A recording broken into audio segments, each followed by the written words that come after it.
Bonjour à tous et bienvenue dans le podcast Oser se lancer à destination de tous les débutants dans l'accompagnement. Aujourd'hui, un nouveau format où je vais parler seule et puis je vais aborder un thème que peut-être vous connaissez, les moments un petit peu down, un petit peu pourris qu'on ressent quand on lance un projet, quand on démarre une activité ou qu'on relance quelque chose de nouveau. Je vous souhaite une très bonne écoute. Aujourd'hui, je vais aborder, je pense, un sujet que on est beaucoup à ressentir. Alors moi, je suis en plein dedans, donc c'est facile d'en parler.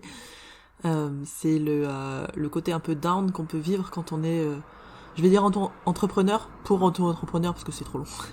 Mais voilà, quand on est à son compte, donc on va vivre sûrement aussi quand on est salarié, mais quand on veut démarrer une activité, comme d'habitude, ce podcast il s'adresse principalement d'abord aux débutants dans l'accompagnement, donc à ceux qui sont en train de ou réfléchir à leur projet, ou en train de se former, ou en train de déjà commencer.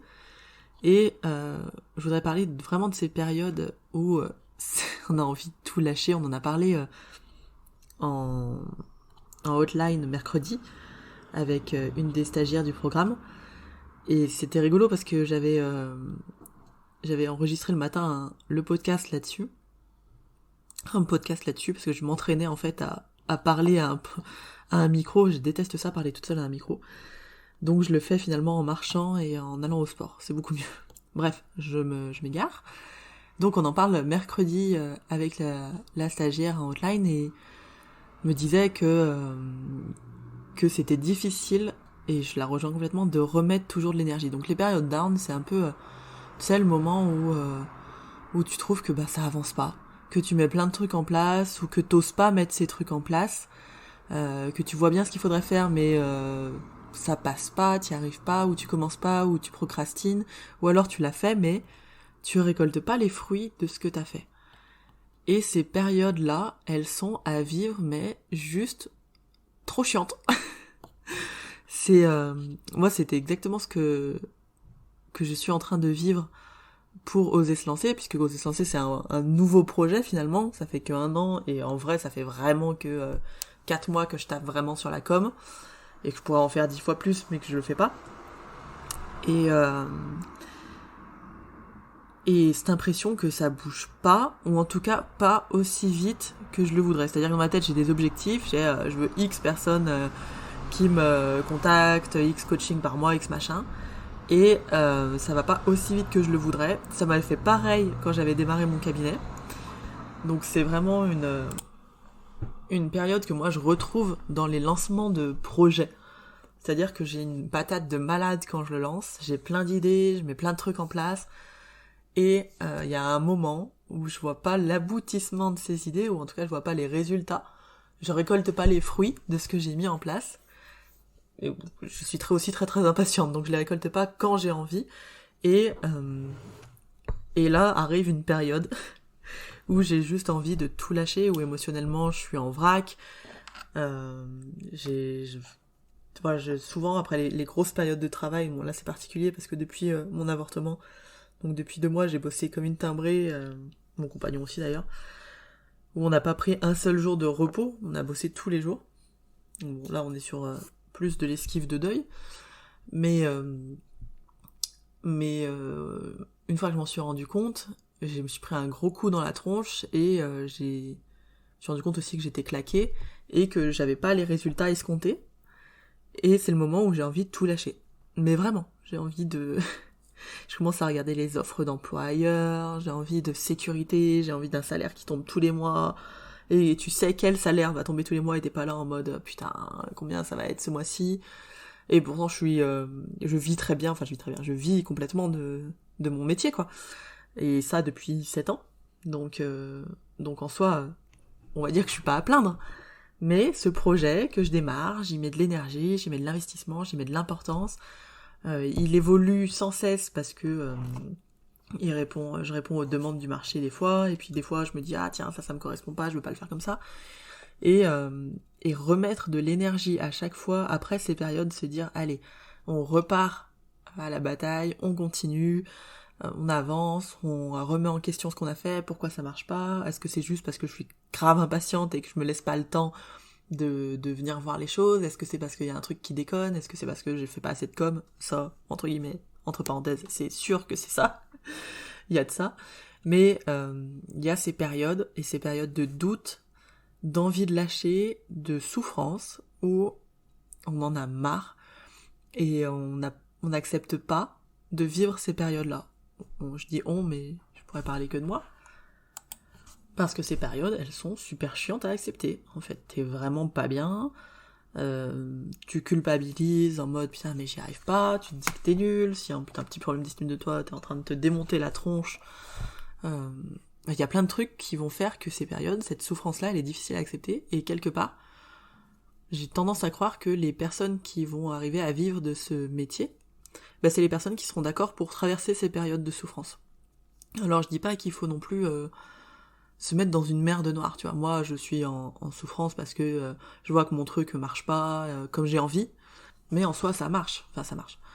J'ai une vingtaine de stagiaires dans l'accompagnement, ce qui est largement assez que je peux gérer de toute façon, et moi je vois l'étape au-dessus, et je voudrais que l'étape au-dessus, elle soit déjà là. Mais pour ça, il m'a aussi fallu 1 an pour avoir ces personnes dedans, et leur faire quelque chose qui leur plaise, et où elles trouvent des réponses, des aides, et où elles arrivent à se lancer après. Bref. Tout ça pour dire que ça prend du temps. Donc si toi t'es en plein démarrage et que tu sens que t'atteins cette période parce que souvent dans le démarrage tu vas avoir plein de gens au début, donc tout ton bouche à oreille, ça va bien marcher, et puis après tu vas arriver sur le fait de devoir avoir des nouvelles personnes, et là c'est là que c'est le down. Tu dis ah putain. Donc si t'es là-dedans, c'est normal. Je crois, c'est une croyance, qu'on est beaucoup à le traverser, que on est beaucoup aussi à lâcher à ce moment-là, et qu'il faut pas lâcher. Que si t'es dans une mer de noir niveau thune parce que tu gagnes pas ta vie avec ça, et ça peut être cool d'avoir si t'es vraiment en mode survie, ou de te bouger vraiment les fesses pour trouver des clients, ou de trouver un mi-temps, ou quelque chose qui te sécurise, ou de garder le mi-temps que t'as pour te sécuriser. Là où faut faire attention après, c'est de pas tomber dans l'espèce de rat race du salariat. On en parlait avec un pote récemment, où on est sécure, on a son salaire mi-temps qui est tout juste ce qu'il nous faut pour les charges, etc. Mais voilà, ça fait qu'on tombe dans une espèce de sécurité, et que c'est difficile de remettre de l'énergie dans quelque chose à développer, ou dans du marketing, dans de la com, j'allais dire pas dans l'acquisition de la technique, parce que je sais que vous avez assez d'énergie pour aller faire plein de formations dans tous les sens. Donc voilà, c'est faire attention à ne pas lâcher trop vite. Et là, je vais aller complètement contre ce que je viens de dire. Faire attention aussi à ne pas rentrer dans une espèce de biais d'engagement où, parce qu'on s'est formé, parce qu'on a balancé plein de thunes, parce que on a investi sur soi, parce qu'on y a mis du temps, de l'énergie, se dire, il faut que je continue, alors qu'en fait, finalement, ça me plaît pas tant. Moi, j'ai connu des gens où ils étaient salariés, ils veulent passer à une activité d'indépendant dans le bien-être, machin, et ils se forment, etc. Donc en effet, ils investissent beaucoup sur eux, et en fait, quand ils se rendent compte de ce qu'est ce métier, qui est loin d'être simple, ça leur plaît moins. C'était un peu comme moi quand j'ai commencé à faire médecine. Dans ma tête, j'allais faire Doctor House comme métier. Et c'était pas Doctor House du tout, les études de médecine. J'ai tenu 6 mois, et encore, en y allant très peu. Et après, j'ai fini au McDonald's à travailler pour payer mon 3e permis, vu que j'avais raté les 2 premiers. Donc, j'avais ce truc de je suis à fond, je m'engage. En plus, c'était horrible, mais mes parents m'avaient payé les cours Galien. Je sais pas si c'est national, tiens ça, bon, sûrement. Qui coûte une blinde. J'avais fait les cours donc pendant l'année de médecine, et les cours de préparation pendant les vacances. Donc j'avais investi déjà des trucs, j'étais à fond, médecine c'était super bien vu, notamment vers mes grands-parents, c'est un vrai métier, tu vois. Et moi j'ai lâché à un moment, j'ai dit c'est pas possible, même si j'ai engagé des trucs, j'ai engagé de l'argent qui était pas le mien, certes et tout, mais ça me correspond pas du tout en fait. Je déteste voir du sang. Donc c'est sûr que j'aurais dû me douter en fait que ça allait pas faire. Mais bon, que veux-tu, à 18 ans, on est naïf des fois. Et là c'est un peu pareil, donc c'est des nouveaux entrepreneurs qui étaient avant salariés et qui se rendent compte que finalement le boulot d'entrepreneur, c'est-à-dire tout ce qui va avec, Donc tous les trucs chiants de les papiers, la compta, gérer tout l'administratif, les factures, après t'as tout le marketing, la com, ce qu'on ne dit pas assez du tout. Ça, je t'invite à aller voir les lives de JP Chaudot si t'en es pas assez conscient, mais t'as énormément de com et de marketing à faire pour vivre de ce métier. Développer, redévelopper des choses, des ateliers, des machins, des trucs, bref. Si tout ça, ça te plaît pas, et que toi, ce que tu voulais, c'était juste voir des gens en séance et les aider, bah c'est sûr que va y avoir un problème. À un moment, ça va être compliqué, hormis si t'as un réseau de malades et que t'arrives à vivre que de ce réseau. Mais si tout ce qui tourne autour du métier d'accompagnant te plaît pas, et ben c'est peut-être que le métier, ou en tout cas cette façon de faire le métier, elle est peut-être pas ok pour toi, et à ce moment-là, n'hésite pas à ou bouger ta façon de le faire, ou retrouver autre chose, voilà. Tout ça pour dire que c'est pas parce que tu t'es formé et tout que t'as pas le droit de lâcher à un moment, et que notre cerveau, avec son biais d'engagement de j'ai commencé, je dois finir, va nous faire croire que on peut pas lâcher, et que si on lâchait ce serait un échec, et que machin, et que matin, enfin, pour reprendre un boulot à mi-temps, ça demande une certaine remise en question, des fois, une certaine... Bon, quand j'ai vu mon pote reprendre un boulot à mi-temps, je trouvais plutôt courageux de reprendre un boulot, et de pas s'obstiner à trouver des clients, enfin, à essayer de trouver des clients et être en galère, plutôt que, voilà, il allait se mettre dans la merde, et il avait financièrement, il était en survie, et il avait financièrement besoin de reprendre d'un taf, en fait. Et c'est ok.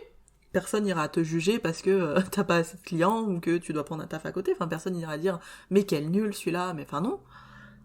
Voilà, enfin, ceux qui le font, c'est des teubés, en fait. Ou ils méritent pas d'avoir ta reconnaissance, ou que tu fasses attention à leur avis si ils te jugent là-dessus. Donc bon, on parlera, je pense, du regard des autres dans un autre podcast. Mais voilà. Tout ça pour dire qu'il y a plein de périodes... Tiens, j'ai un tic de langage, je dis tout ça pour dire. Anna, arrête de t'auto-interrompre. Il y a plein de périodes down dans la vie d'entrepreneur, avec des périodes up aussi, où on remonte, on a une énergie de malade. Personnellement, j'ai remarqué, alors là ça va peut-être plus parler aux nanas, que moi ça dépend vraiment de mon cycle menstruel. C'est hyper perso comme partage. Mais j'avais lu un livre qui est absolument génial là-dessus, qui s'appelle Kiffe ton cycle, et qui voit le cycle menstruel comme des saisons. Donc les règles, c'est l'hiver, après les règles, printemps, été, le syndrome prémenstruel, c'est l'automne, et les règles, donc, je l'ai dit, l'hiver. Et donc, en printemps, été, t'as grave la patate, surtout au printemps, t'es hyper créatif, tu fais pousser plein de trucs, tu mets des trucs en place. L'été, les projets continuent à pousser. L'automne, c'est là où on récupère ce qu'on a fait pousser, et qu'on est un peu plus, on commence un peu à se refermer, et l'hiver, on se referme complètement sur soi, et émotionnellement, de toute façon, on le sait, avec les hormones, etc. C'est plus compliqué parfois pour certaines, hein, peut-être pas pour tout le monde, mais en tout cas pour moi, automne-hiver, c'est... Donc ça fait 2 semaines sur 4, c'est bien, c'est cool. Et en énergétique chinoise, c'est intéressant parce que ces saisons-là, automne, machin et tout, existent aussi dans l'année. Et là, on est en été, on y est arrivé, je crois, il y a pas si longtemps, peut-être il y a quelques semaines. Et moi j'ai vraiment senti que printemps et été, j'étais taquet, quoi. J'étais là, je suis moins parce que c'est pas ma bonne période, mais j'étais vraiment taquet. Et l'hiver, par contre, c'est pas du tout envie de bosser, envie de se replier sur soi. Donc je crois que c'est aussi quelque chose qu'il faut respecter chez nous, et intégrer et accepter qu'on n'est pas tout le temps taquet, et qu'il y a des moments où on a juste une envie, c'est prendre son pot de Nutella et de glace, se mettre dans la télé et se plaindre, faire sa victime et se dire c'est de la merde. Bah c'est une période, ok, et puis après tu remets un petit peu de l'énergie dans ce que t'as envie de faire, et go, on y va, quoi. Voilà. Et choisir aussi de continuer avec la souffrance, de dire que bah c'est une période, qu'elle est là, que c'est dur, mais que il y aura d'autres périodes après, faire confiance au process, en fait, un petit peu. Et se faire confiance à soi dans notre capacité à rebondir et à accepter cette souffrance, plutôt que de vouloir l'esquiver et de dire, bah voilà, ça marche pas comme j'ai envie au bout de 2 mois, et je me casse, je vais faire autre chose, ou alors j'abandonne le projet sur lequel je suis. Par exemple, si tu es en train de développer des ateliers, et que tu sens que à ton premier atelier, il y a 0 personne, ou 1, que à la deuxième, il y en a 3, que au quatrième, il y en a toujours 2, de remettre en question peut-être ta com, en effet, mais de continuer quand même si ça te tient à cœur. en fait. Si ton intention, si ton truc te tient à cœur et que c'est quelque chose d'important pour toi, de continuer, de trouver d'autres moyens de le faire et d'accepter que c'est la merde pour tout le monde au début, en fait. Et c'est pas parce que maintenant tu vas avoir des gens qui enchaînent du 60-70 séances au mois et que tu diras putain, c'est ouf, qui sont pas aussi passés par ces périodes et qui y passent pas encore quand ils créent des nouveaux projets ou que même juste ils ont un peu lâché la com et qui sentent une descente de clients. Tu vois, là, c'est un truc qui est perso, mais pas à moi. Mon compagnon, il est arrivé, que moi je l'ai connu, il était à 60 séances le mois, où il était épuisé évidemment, et là il était plus dans une période où il en avait marre justement de faire autant de séances, et ça, il voudrait quand même, tu vois, par l'inquiétude de pas avoir assez d'argent, il voudrait continuer à faire vraiment à cette séance, donc là il tombait à peu près à 40, et ces derniers mois, c'était l'inquiétude de je vais plus avoir de clients, quoi. Ils vont plus venir, le bouche à oreille va plus se faire, il faut que je refasse mon site, il faut que je refasse machin, il faut que je refasse machin. Donc, même quand ça marche, ou qu'en tout cas nous, débutants dans un truc, on considère que les autres ça marche trop bien, eh bien il y a quand même ces périodes de doute, il y a quand même ces moments de mal-être, il y a quand même ces moments où tu te dis putain, laisse-moi regarder les offres d'emploi. Vendeuse, c'est bien ça, caissière, j'aime beaucoup. Truc simple où t'as pas besoin de prendre la tête, où t'as pas trop de responsabilités, où t'as pas à réfléchir, ça a l'air trop cool. Mais voilà, je sais que moi, à long terme, c'est quelque chose où je m'ennuierais beaucoup, je serais très heureuse d'y aller pour 3 semaines et de dire je souffle, j'ai rien à réfléchir. Mais à long terme, je pense que je me fanerais complètement. Voilà pour ce podcast. Je vous souhaite une très belle journée et prenez soin de vous.